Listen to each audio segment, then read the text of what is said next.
ci loolu jàpp nga ni yi lépp audio mun na nekk preuve bu dëgër bu nga xamante ni juge bi mun na ci sukkandiku waaw am déet am na ñu gis ni audio du dara ci kanamu juge. yan audio. yii Baye Mbaye MC yi ni jox na. il faut faire une relation man dama lay wax techniquement dama leen di dimbale. ay audio yu Baye Mbaye MC indi quels sont les faits lan la ñuy toppee Ousmane Sonko loolu la ñuy wax. Adji Sarr moo dem gendarmerie daal ni kii dafa àgg ci man te neexuma loolu nu ko yoon tuddee viol la ko yoon tuddee on poursuit pas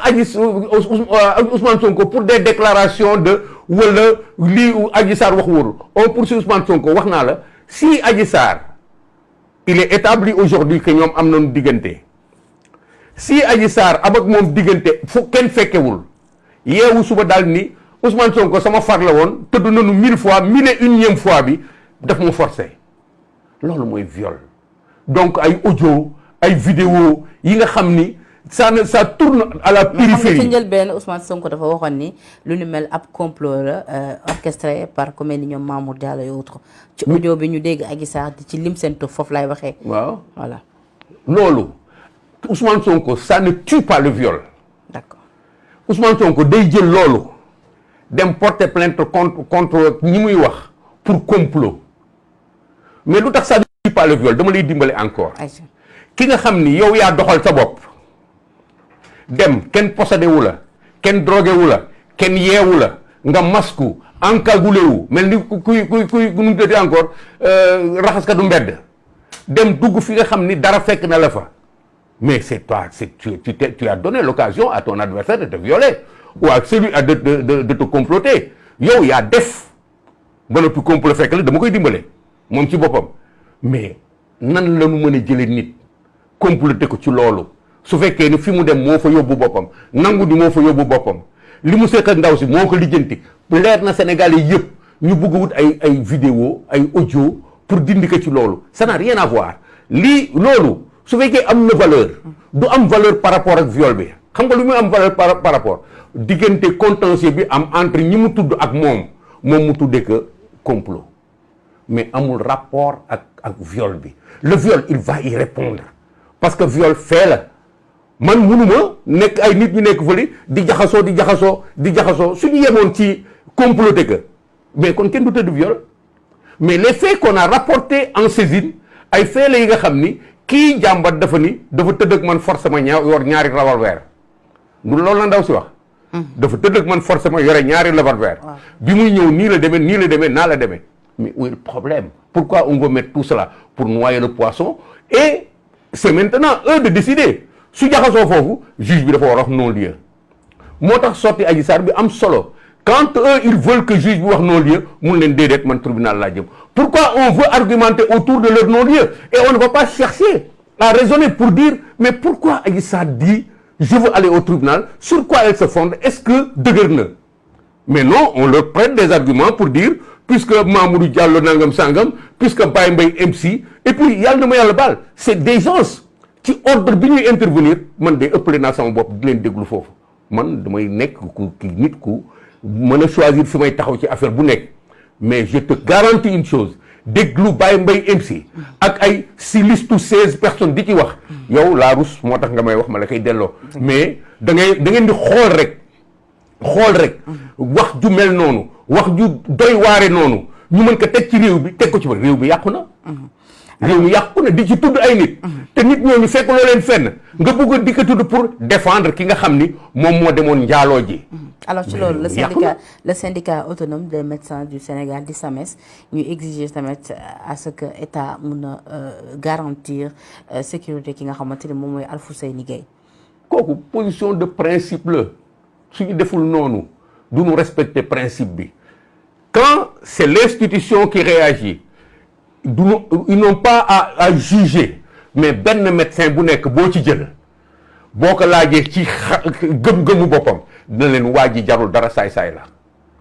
mais quand c'est le syndicat ou je ne sais pas quoi leur organisation kooku ci principe lay wax comme waa ji yuuxu na par principe dañuy dem taxaw ci gannaam comme vous avez fait avec Pape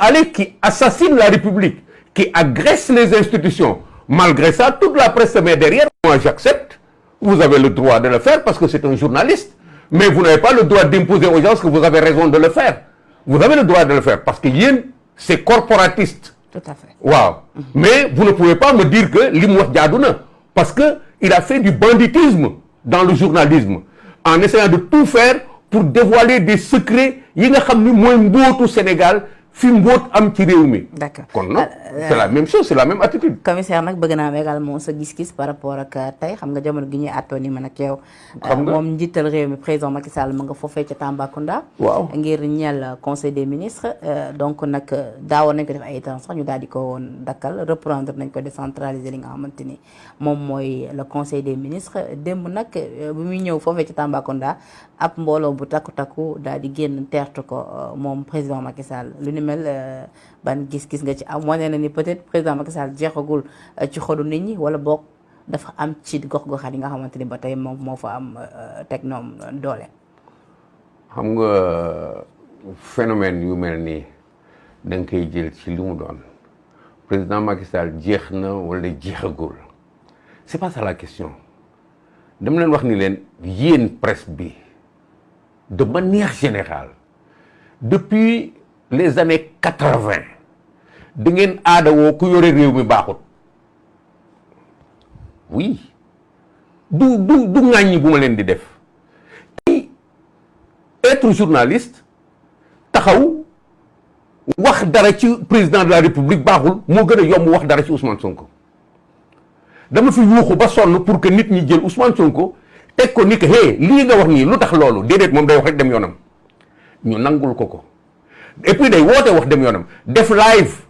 woowul kenn wax li muy wax ñu woo commissaire Keita woo keneen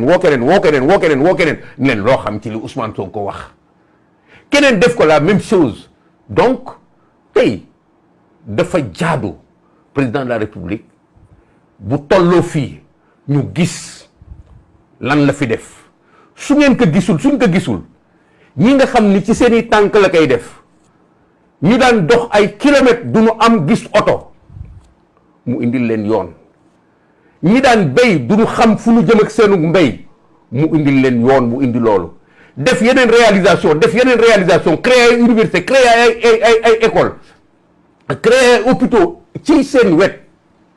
à la limite génne leen ci isolement bi teg leen encore ci biir centre bi soo dëkkee Goudiri yow ak tey ki dëkk Tambacounda yéen a bokk soor te ki dëkk Tambacounda désormais à cause de l'état des routes moom ak ki nekk Dakar ñoo bokk soor ce rapprochement des populations des centres d'intérêt de la vie de la République mais moo koy indil nit ñi gis naa ci ay nit ñi nga xam ni dañuy dawal seen moto am seen pousse-pousse ci yoon wi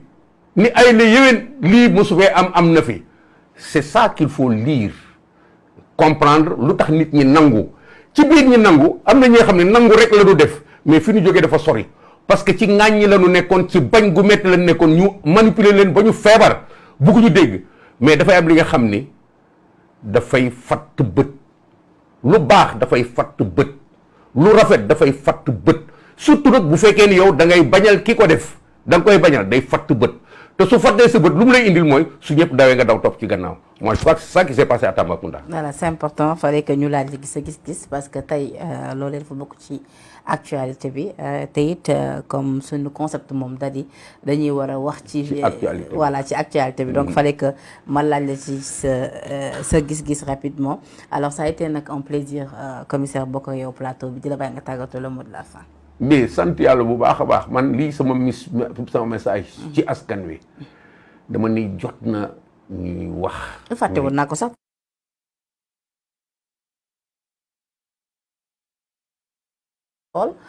waa Benno nag nee nañ lu ni mel dafay saboter sunu institution parce que ku ne xam na ni le message bi nga xamante ni moom le président wala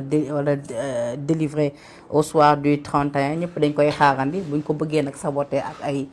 yëngal boor je préfère prendre ça man du ma waxal waa Benno je préfère prendre ça avec beaucoup de hauteur delloo leen ko ñoom gis nga nit lu waay def sa bopp boo foogee ni yow fi nga toog di nas sa ay nas di dugal sa ay pexe di wut lu bon li nga xam ni mooy jaxase sa réew moo lay tax a jot ci nguur wala moo lay tax a tedd da ngay nax sa bopp xaar ba lii am nga dajale sa ay motifs concert de casserole suñu jógee ñu def nii pour lan parce que da nga bugg def nguur te def nga fi ay ati. Aujourd'hui il est clair que l'opposition toute entière du Ousmane Sonko rek de toute entière Khalifa Sall keneen ak keneenoo ils n'ont pas de projet amuñu lu ñu wax sénégalais yi te il est clair que buum bi mu ngi leen di rëcc parce que Macky Sall raw na leen pendant que eux ils étaient en train de faire dans le discours raw na leen lu ñu koy dabee léegi ay consort casserole pour maintenir que fi nan dem ils vont rencontrer les Sénégalais sur leur route leneen amoon na fi nanu dem à l'épreuve su leen neexee ñu def seen concert de casserole mais qui comprennent que ñoom tamit il y a des gens qui sont là pour leur rappeler leur responsabilité ci réew mi wax leen seen responsabilité fondamentale mooy ñu fàttali Ousmane Sonko ni fii Sénégal la réewu nit ku baax la réewu nit ay gor la ñu réewu ay kilifa yu tedd dañu am aadawu civilisation teranga moom mu dem dugg ci ay saleté ba nag bugg nekk suñu président mais pourquoi kenn du poser boobu question on n'a jamais posé cette question là qu'est-ce que tu penses du fait que quand comment dire encore BSK a été pris dans un truc comme ça il n'a pas été président de la France quand François Fillon a été pris dans des bêtises de corruption il n'a pas été président de la France quand le président américain a tapoté, excusez-moi, le derrière de son machin, il a failli être destitué, il s'en est échappé. Quand et on ne pose pas cette question-là. Et pourquoi ça?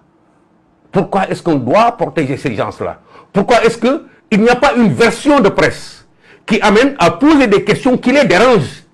Il faut qu'il y ait cette version de presse-là.